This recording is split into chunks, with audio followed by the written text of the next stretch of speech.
I really love the aesthetics of 90s like hip hop album covers. Even the letters and stuff will be blinged out and everything's kind of like overly shiny and stuff.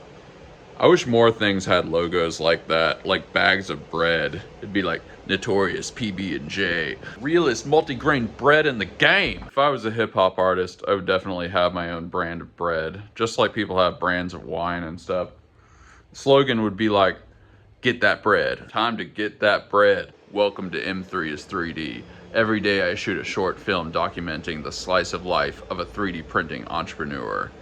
I've been in business for 6 years. This is how it all works. In the previous episode, I announced that I am almost certainly relocating the business. I've been weighing the pros and cons of all the different possibilities, and I believe I have come up with the most parsimonious solution.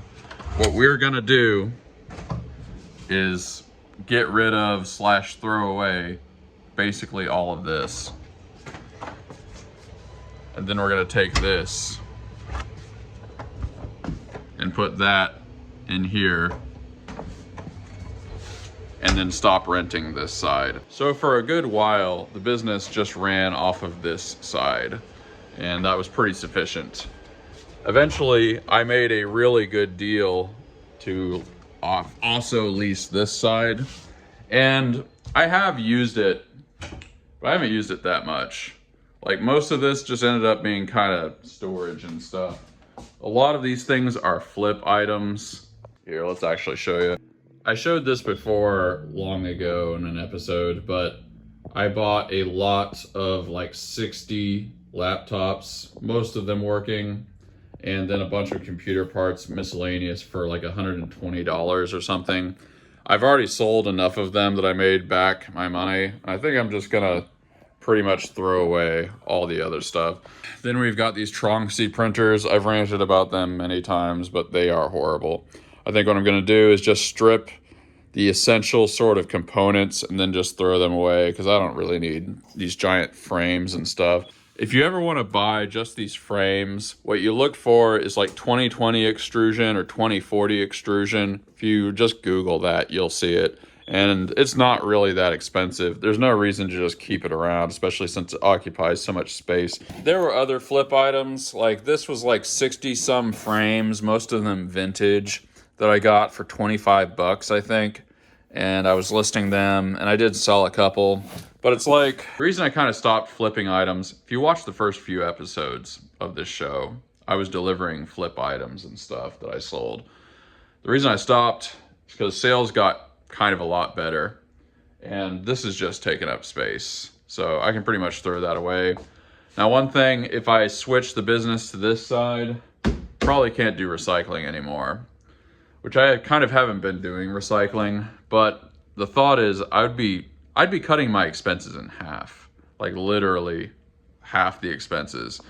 Granted, I don't use as much electricity on this side, so it won't exactly be half, but still, it's a huge reduction. So even if I can't do recycling, which is not 100% that I couldn't do it, but if I can't do recycling, that's not that big a loss compared to the amount of savings. You might remember that the impetus for this whole thing, of course, though, was the giant sinkhole that sort of developed on this side. I would say the epicenter is about here, something like that. And there are a couple spots further that that seem to be getting weak. But on this side, everything is Gucci. Now, it could be that the same problem that that side has will happen here, but it's at least a couple of years down the road or something. I mean, there's no signs of it at all, so it would take a long time to happen, probably.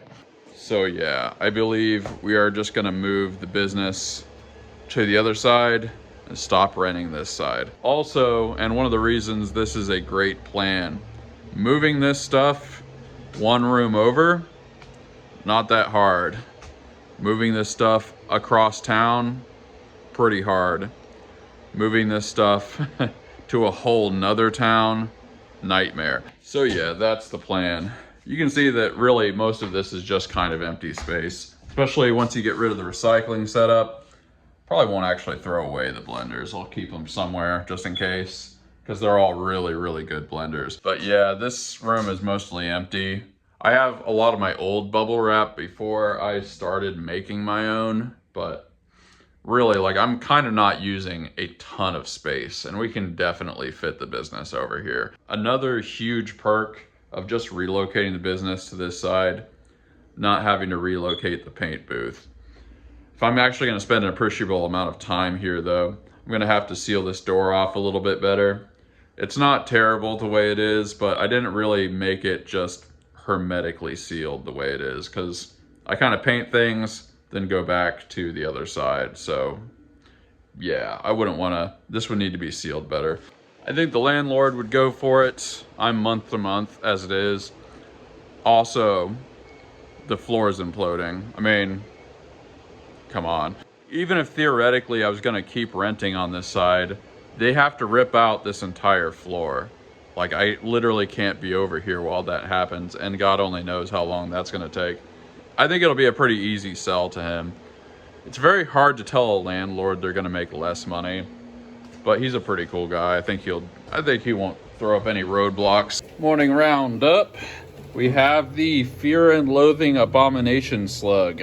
And yes, the Chihuahua pilot is finito. Of course, we got our Gandy pipe right here. Marcus Aurelius. And to end with a really annoying point, another D20 screwed up with a layer shift. I think we're just not gonna print D20s on this. We've got other printers. This guy doesn't have to handle that. Actually, that wasn't really ending. We're gonna end with this saber-toothed tiger skull, which is executing perfectly. It is beautiful. It is a beautiful, beautiful boy. So I did not know this exists. There is a Pawnee. It's just Pawnee, Texas. Parks and Rec people will know. All the gnomes are mining gems. Got a skull going right here. This is gonna be yet another Einstein. This is about to churn out a shark. This is gonna be a David. And this is gonna be a pug dish. It is cold as balls today, so we are going to get some hot coffee. Yup, Texas is getting some actually cold weather now. I should probably start leaving the faucets running. There's actually a bit of a line here. I think a lot of people had the same idea I did. Okay, so the lady at the drive-thru just told me that we're gonna get snow tonight. Or at least we're supposed to get snow tonight. As cold as it is, I can tell you, that seems kind of plausible. But that just makes me even more grateful for the warm Dunkin'. Back at the shop, it's a little cold in here, but we cranked up the heat. Oh man. Some nice warm coffee. It's just the perfect thing. So I got a fun custom order today. Most of the coffee cups that I sell just say coffee on the outside, but somebody in Butler University in Indianapolis, really close to where I grew up, wants some custom text. They want it to say Founders Cup. I think they're having some kind of contest and this is like the prize or something. But yeah, I think we're gonna introduce that as a new product, the custom text coffee cup. Probably a lot of people have been wanting that, but just didn't even think to ask. I charged this person 50 bucks extra, which is very modest. Like, I might start charging 400 bucks for these custom coffee cups with custom text. But yeah, it's gonna be fun.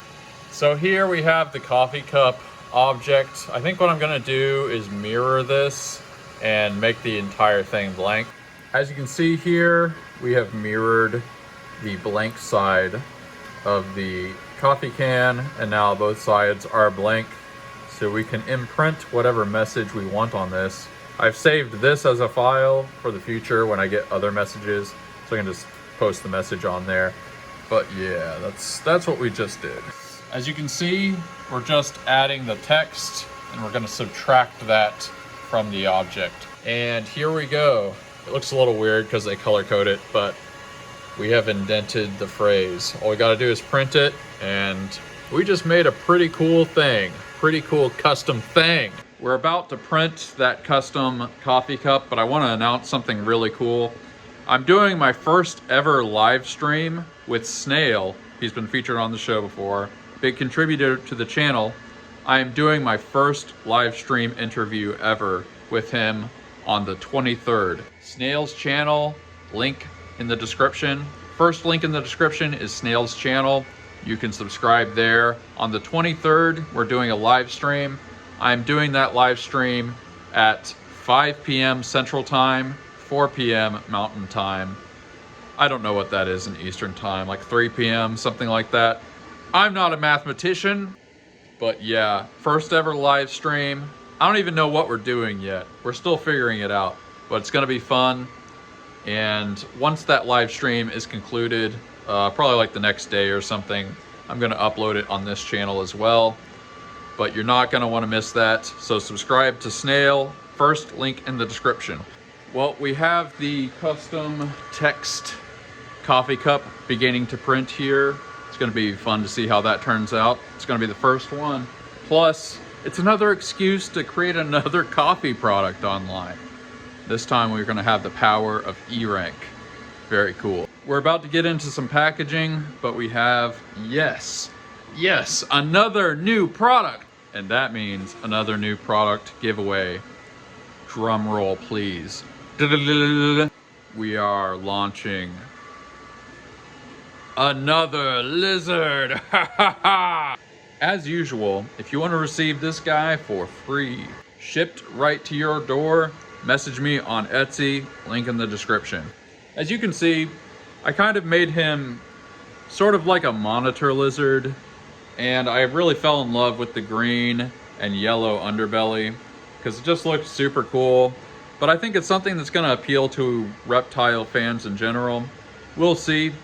You know, let 1,000 flowers bloom. We're going to take some official photos of him later, but yeah, I mean, he's kind of a simple design. Some of the designs I've been doing lately are a little more complex, have a bunch of like places that you have to tape things off and stuff. I think I might focus on making a few that are a little bit simpler, because just selling 1,000 of these would be a lot easier than selling 1,000 cop dogs and stuff. I'd be happy to do either, but I mean, lizards are cool. People love them. But yeah, link in the description. This could be yours for free. I'm even paying shipping. Come on. That's as good as it gets. Yeah, while I'm thinking about it, I'm gonna get some official photos of this guy. All right, let's get some pictures of the lizard boy. Even in this back room, it's like really cold.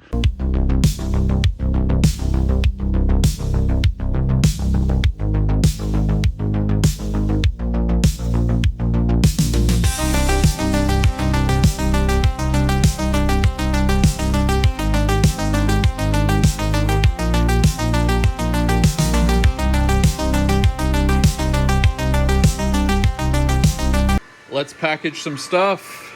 Great Dane. Einstein. Okay, so I wasn't exactly planning on this, but I may have designed something new. I'm not gonna show you today. Tune in next few episodes and you'll see it. Zero context provided. Shipping out the Moai. It's finally time to send off Blanket Boy to his forever home. We will miss you. Went the extra mile today. I wasn't gonna design a big new project. Sometimes you just gotta go big. Time to close. Closing all the things. Oh yeah, I almost forgot. While it is quite chilly out, that rumor of us getting snow turned out to be no more than a rumor. One thing I will say though, there's a lot of something coming off of this, a lot of ice. This would be a really, really bad night to be sleeping outside. Oh. Well, that's the first thing that I'm thankful for, not sleeping outside. I am very grateful that I do have heat in here, such as it is. I guess I'm pretty grateful that me and Snail are gonna be doing that live stream. I'm not just saying that to plug it again, although it is on the 23rd, 5 p.m. for Mountain Time. That will be fun. Yeah, that'll be fun. I don't have anything else to say about it. We got some great products. You know, while things are less crazy with sales, we're still getting good sales, but like while we have a little bit of downtime, you just sharpen the swords, baby. Sharpen your swords between battles. We're just cranking out all the products that we've been wanting to make the whole time. But yeah, like I said, if you want the lizard, message me, doobly-doo. But yeah, just feeling good in general. I'm eating well, feeling pretty healthy, staying kind of active. The idea of cutting my costs a lot is feeling pretty good. And actually, it's kind of fun thinking about like restructuring the other side, because I've figured out a lot about how I could lay out this room that would be more efficient. And I've just never had any reason to actually do it. But if I'm moving to the next unit over, it'll be like a way to recreate the entire shop. But yeah, let's dive into the Discord. Wow, there's a lot of stuff on the Discord. Okay, so a lot of people thought that there would be certain problems with relocating the business to an apartment. Some of what was said is pretty valid. Some of it would be difficult, but it's overcomable. I feel like I almost need to summarize the little discussion that happened here. One of the main things people were talking about was power draw, which is a very legitimate thing to have to think about when you're relocating a business like this, which I've done 3 times. The first thing to say is this entire business runs on what is basically the equivalent of a modern apartment panel. So you can do all of these things on a 100 amp panel. The breakers here are 20, which is basically what it would be, 20 each obviously, which is what you would find in a typical apartment around here. Now it is possible that there are apartments sometimes that are as low as 60. I think it was Pucala Boy pointed out that sometimes if they have gas stoves, the panels, this is probably really boring to most people, the panels in some of these apartments might only be like 60 amps or something like that. But basically, yes, this is a thing I've thought about. Another objection people brought up is probably some apartments, maybe all apartments, would not like the idea of you running a business out of them. The first thing to say about that prohibition is almost certainly because they don't want foot traffic from the general public in the apartment. Like, a lot of people work from home. Somebody that has like a design business that they work from home, an apartment is never going to care about that. And I say this because I've started 8 businesses, most of them out of the places I was living. However, I was thinking about 2 things that would make relocating to an apartment pretty difficult, and a couple people brought these up or touched on them. The first one is getting the plastic delivered. Obviously, getting an entire pallet of plastic delivered to an apartment, maybe the first time, it's like you can kind of get by with it, but if they see that happen several times a year, people might start getting a little weird about it. Now, there would be a workaround to this. I would get the pallet delivered somewhere else, and then I would bring in the pellets, pallet and pellet. I've never thought about the fact that those sound similar. I'd bring the pellets in, maybe in like a gym bag or something, a little bit at a time, like Andy Dufresne did in Shawshank Redemption. That's obviously a bit of a pain and not ideal, but if that was like the only thing that was the fly in the proverbial ointment, I could live with that. The second thing is I get mail pickup every day, and plus I'm usually taking things to Klein's almost every day or several times a week or something. It just fluctuates a bit. And so like your neighbors are going to see like packages going in and out every day. And there's some possibility that that would be fine. There's also things where I could drop them off late. I could drop off post office packages myself late at night or something like that. But that's going to be really a pain. I have too many packages to put in the overnight slots. I've done it before and they get full, and then you just can't deliver all the packages you need. So you almost inevitably have to do it during the day. Then one thing you could do is fill up your car overnight and then, because nobody's paying attention during the night most of the time, and then actually deliver them to the post office during the day. But then somebody might break into your car because they see packages. Now, I thought about getting tinted windows so that people couldn't see that, but you can't tint your windshield. Now, what you can do is get one of those sun visors, but I just don't feel like I really want to do all that. The other thing is, if it's extremely hot or extremely cold, some of this 3D printed stuff might crack or get a little bit melted or something if it's in direct heat for a long time, and that can be bad. So none of those are ideal, and that's kind of the thing that got me thinking we're just going to move everything to the next unit. Plus, I don't like having to move all this stuff a really long distance if I don't have to. So in short, I thought about all these things before I said the thing about potentially moving to an apartment, but the more I thought about it, the more it just seemed like something I didn't really want to do unless there was no alternative, and there is. So almost all the comments on Discord were discussing this, and people were kind of debating amongst themselves. Jack said, "This talk about moving prompted me to look at houses for sale in Nacogdoches. Considered buying. Mark? Question mark? Not sure what that means. I need to convince my wife that we need to move to Nacogdoches, LOL. I saw a 2,400 square foot house on 5 acres for $379K. Yeah, that's the kind of thing you can find here. In Austin, that area, he basically said it's double. Dr. Fiasco brought up the thing of periodically they might inspect the apartment, basically to change filters, you know, like those kind of filters. I did have a plan for that.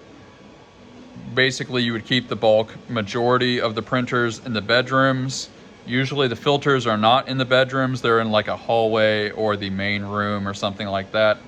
I could probably get the majority of the printers in those bedrooms, but depending on the circuit layout, I might have to have a couple of the printers in the front room, but then I could just claim I'm a hobbyist. Look, man, I don't know if you guys get this impression, but I'm a schemer. I try to do schemes that are not unethical to do. There are lots of really ethical schemes, but I am a schemer. In fact, I would say almost anybody who's an entrepreneur is a schemer. Very much like the A-team, I love it when a plan comes together. Toasty O's says, you should consider moving to the coast of Maine. Everything is expensive here and the tourists are a pain, but the scenery is amazing and the seafood is top notch. I've never been to Maine, but I've been to Maryland, which is not like Maine, except that it's almost a New England state. And Maryland was very beautiful. I loved it, actually. Well, anyway, that's pretty much what all the comments were about. Whitey's Wicked Workshop on YouTube says, well, if you do move, your new joint better have a large window so you can throw open the curtains. It's kind of the intro to your video. That's true, but actually, next door, there is curtains. Hexzier writes, I'm grateful for your music, exclamation mark, and your remarkable goodness. Wow, what a compliment. Proletarian Digital says, I'm grateful to see my message about my message. I think he means I'm grateful to see your message about my message. Well, I'm grateful to see your message about my message about your message. Let's read like one more here. Let's find a good one. Grateful that you have been going for almost 180 days. Woohoo. This is random, where the A is a 7. I have no idea how one would pronounce that. On the apartment, I think the blenders, filament machine, and printers is a recipe for neighbor conflict. Yeah, that was... I think there would be ways to arrange everything so that...